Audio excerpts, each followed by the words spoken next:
L'as-tu vu? RCF Bordeaux. On revient sur notre histoire locale. Stéphane Binot, cofondateur du musée de l'histoire maritime de Bordeaux. Le colbertisme, de quoi s'agit-il ?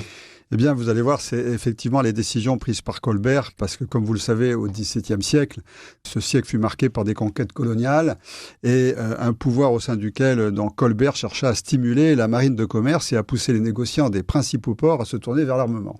Simplement, à cette période-là, le XVIIe siècle fut à Bordeaux donc celui de la prédominance des Hollandais qui, grâce à un nouveau navire qui s'appelait la Flûte, va rivaliser avec les navires existants et permettre aux Hollandais donc de pratiquer des taux de fret plus bas que les autres et donc de s'assurer la majeure partie du trafic européen. Ça, il n'a pas aimé.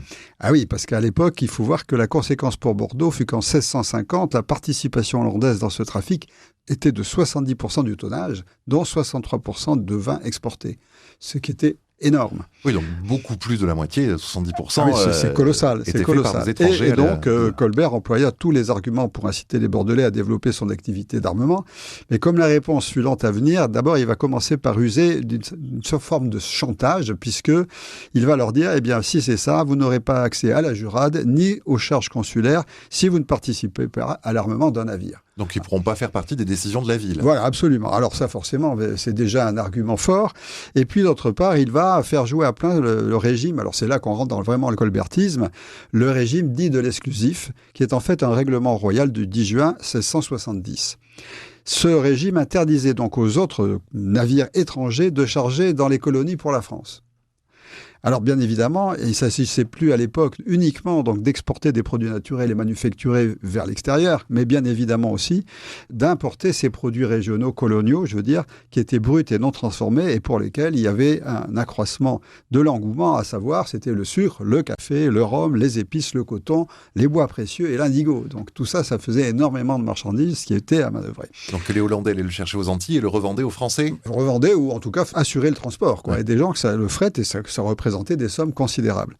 Alors, effectivement, cette décision prise par Colbert va avoir un effet, c'est de provoquer la création, alors c'est amusant, la compagnie privilégiée des négociants de Bordeaux en 1671. En quelques mois, donc, fut signé un contrat de construction du Ville de Bordeaux, premier bateau, effectivement, à 3 mâts de 185 tonneaux.